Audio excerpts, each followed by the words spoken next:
औरंगजेब की कब्र हटाने को लेकर चल रहा प्रदर्शन नागपुर में हिंसक हो उठा। प्रदर्शन के बाद पथराव और आगजनी तक देखने को मिली। देर शाम नागपुर सुलग उठा। संभाजीनगर में औरंगजेब की कब्र हटाने के सवाल पर महाराष्ट्र के कई जिलों में चल रहा प्रदर्शन नागपुर में हिंसक हो उठा।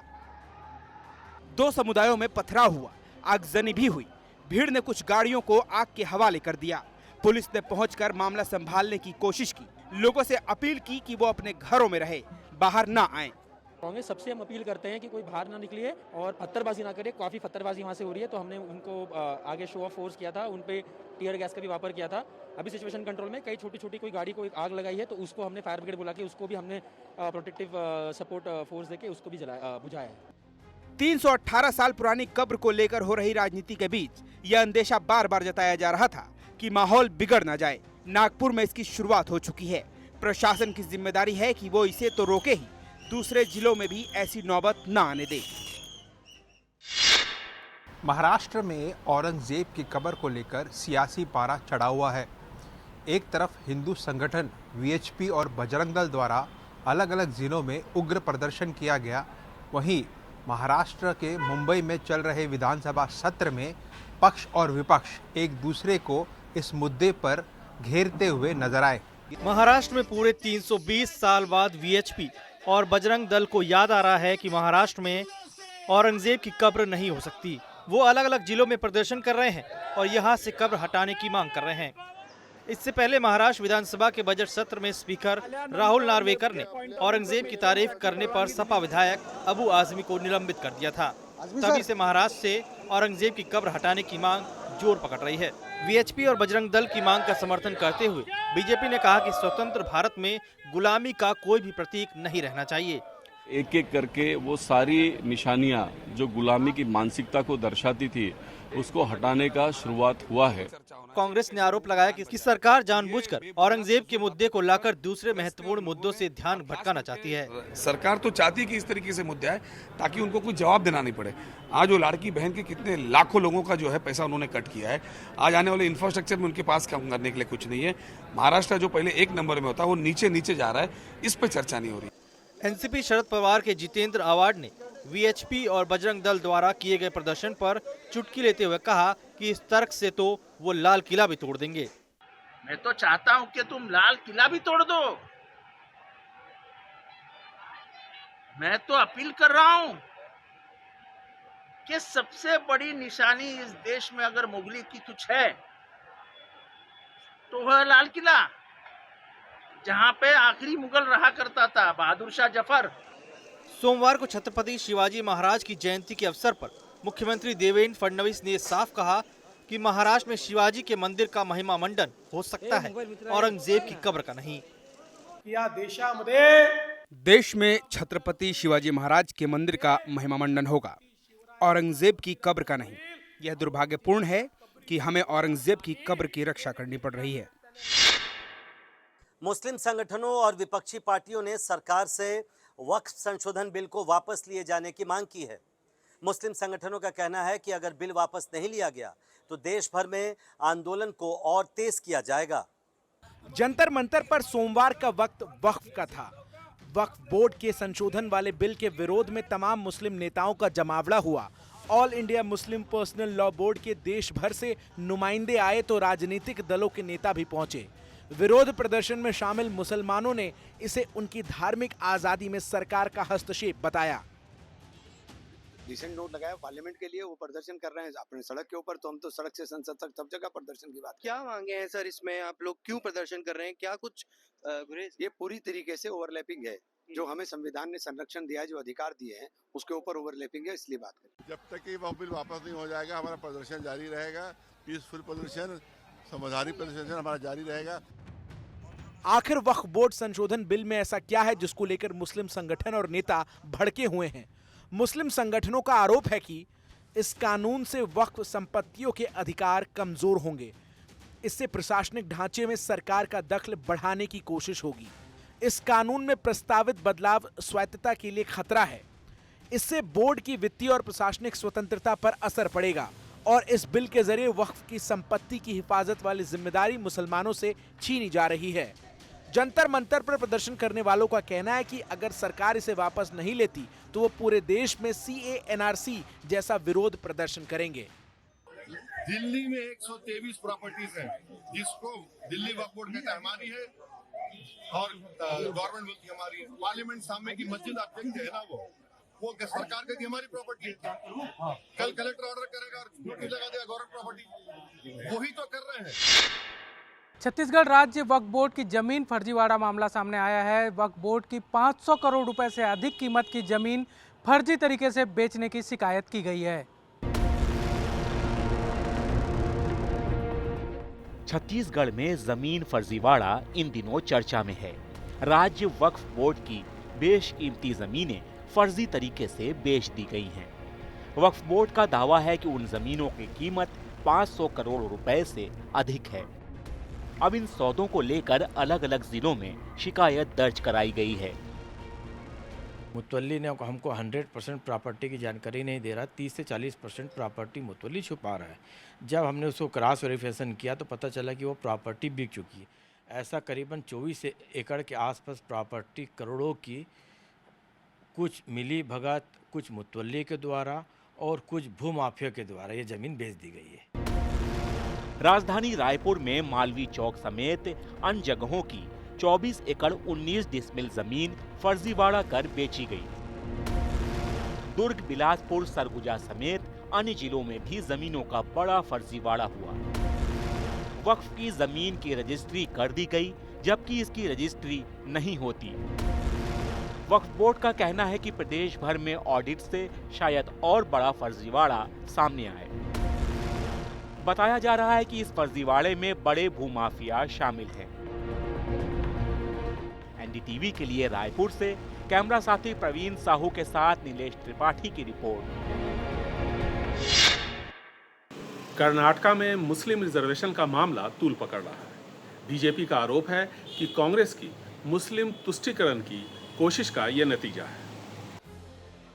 मुख्यमंत्री सिद्धरामैया की कैबिनेट ने शुक्रवार को तय किया कि राज्य सरकार निर्माण के 1 करोड़ रुपए तक के जो भी ठेके देगी उसमें 4% 2B कैटेगरी के तहत अल्पसंख्यकों और OBC को दिए जाएंगे। इसके लिए Karnataka transparency in public procurement act में संशोधन को मंजूरी दी गई, लेकिन बीजेपी का आरोप है कि ये रिजर्वेशन सिर्फ मुसलमानों के लिए है। We'll definitely oppose. हम निश्चित तौर पर इस रिजर्वेशन का विरोध करेंगे। ये कांग्रेस की मुस्लिम तुष्टीकरण की नीति का परिणाम है जिसका कोई प्रावधान नहीं है। हमने मुसलमानों के लिए कोई विशेष आरक्षण नहीं बढ़ाया है। यह SC ST के लिए था। यह श्रेणी 1, 2, 2A के लिए था। अब इसे 2B तक बढ़ा दिया गया है जिसमें मुसलमान भी शामिल हैं। अन्य पिछड़ी जातियों के लिए भी आरक्षण है। भाजपा के पास कहने को कुछ नहीं है। बीजेपी और कांग्रेस इस 4% रिजर्वेशन के मामले पर आमने सामने है। विधानसभा का सत्र चल रहा है, ऐसे में मामला तूल पकड़ रहा है। सड़क और परिवहन मंत्रालय ने नेशनल हाईवेज एक्ट में कई महत्वपूर्ण संशोधन करने का एक नया प्रस्ताव तैयार किया है। इसमें नेशनल हाईवे के लिए जमीन अधिग्रहण की जो मौजूदा प्रक्रिया है उसमें महत्वपूर्ण बदलाव का प्रस्ताव भी शामिल है।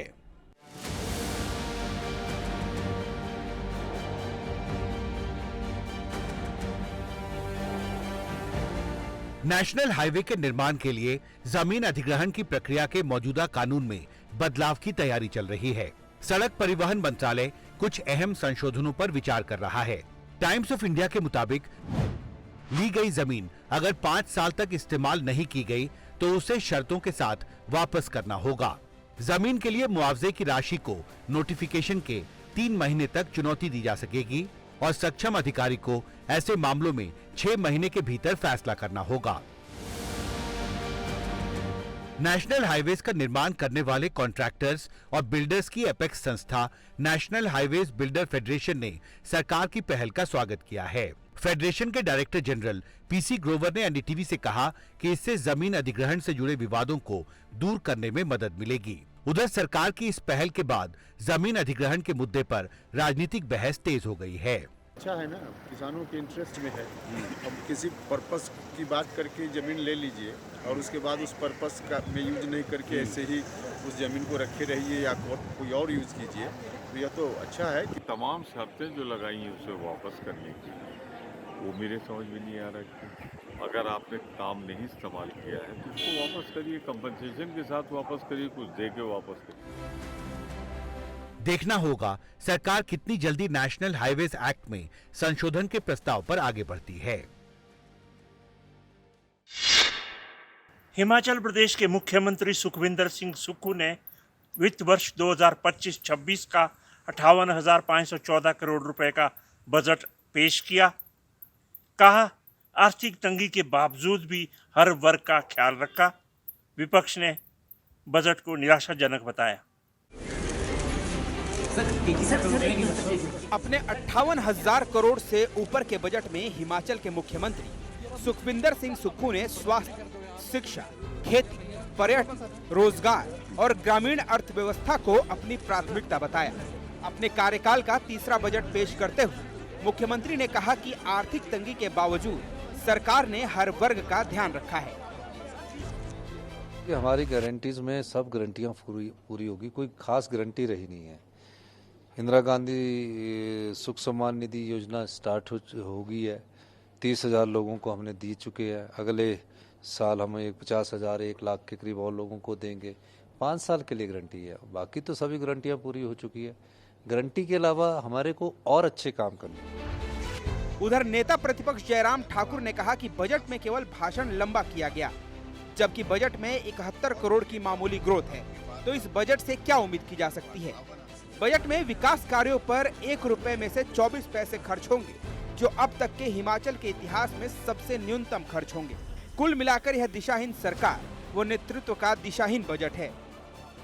इंक्रीज बजट साइज में जो है वो अभी तक की लोएस्ट है और 71 करोड़ रुपए की इंक्रीज मात्र है और लगभग वो 0.12% बनती है। वैसे हिमाचल का सबसे बड़ा संकट 1 लाख करोड़ का कर्ज है। सवाल है, इससे राज्य सरकार कैसे उबरेगी। बिहार में पुलिस पे हो रहा लगातार हमला अब न केवल कानून व्यवस्था का मुद्दा रह गया है, बल्कि धीरे धीरे ये राजनीतिक रूप लेता जा रहा है।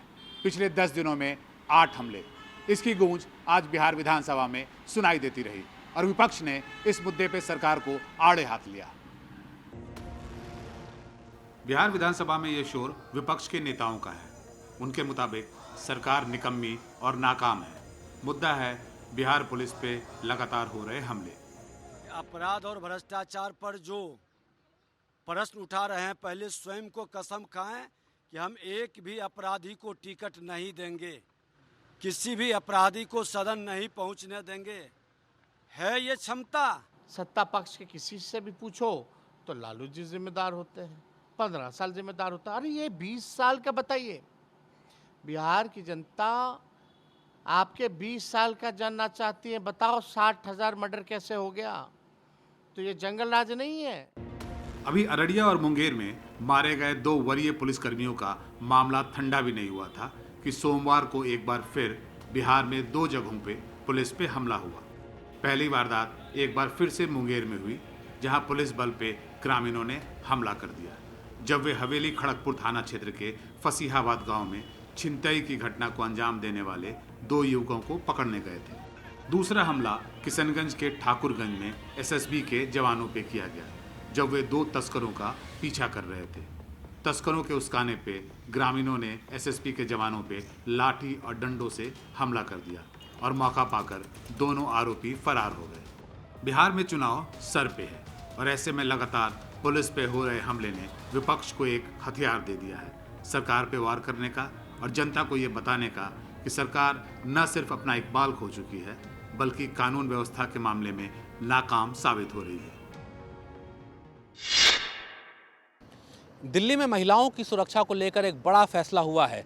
अब महिलाओं के खिलाफ छेड़छाड़ और ईव टीजिंग रोकने के लिए शिष्टाचार स्क्वाड की तैनाती होगी, जो यूपी में एंटी रोमियो स्क्वाड के तर्ज पर काम करेगा। दिल्ली में अब हर जिले में शिष्टाचार स्क्वाड तैनात होगा, यानी अब छेड़छाड़ करने वालों पर कड़ी नजर रखी जाएगी। दिल्ली पुलिस के क्राइम अगेंस्ट वुमेन यूनिट की देखरेख में यह स्क्वाड बनाया जा रहा है। हर स्क्वाड में एक इंस्पेक्टर, एक सब इंस्पेक्टर, 8 कांस्टेबल और हेड कांस्टेबल होंगे। इनमें 4 महिला पुलिसकर्मी भी तैनात होंगी। इसके अलावा स्पेशल यूनिट से एक पुलिसकर्मी तकनीकी सहायता के लिए रहेगा।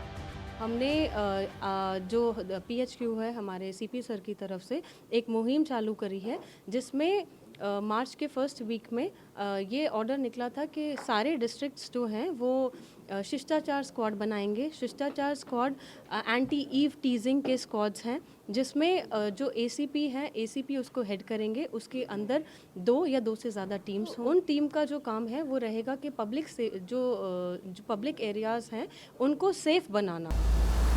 संवेदनशील इलाकों में इस स्क्वाड की खास तैनाती होगी। पुलिसकर्मी सादे कपड़ों में रहेंगे ताकि छेड़छाड़ करने वालों को रंगे हाथ पकड़ा जा सके। सार्वजनिक परिवहन यानी बस, मेट्रो और ऑटो में भी ये स्क्वाड नजर रखेगा। पीड़ितों को शिकायत दर्ज कराने के लिए प्रेरित किया जाएगा। बिल्कुल, मेरा भी यही मानना है कि जो एंटी रोमियो स्क्वाड बना है वो बहुत ही लाभदायक होगा, क्योंकि दिल्ली पहले ही क्राइम सिटी बन चुकी थी। इस स्क्वाड की वीकली रिपोर्ट सीनियर अफसरों को दी जाएगी। RWA और स्थानीय वॉलंटियर के साथ मिलकर संवेदनशील इलाकों की पहचान की जाएगी। देखना होगा ये स्क्वाड जमीनी स्तर पर कितना असरदार साबित होता है।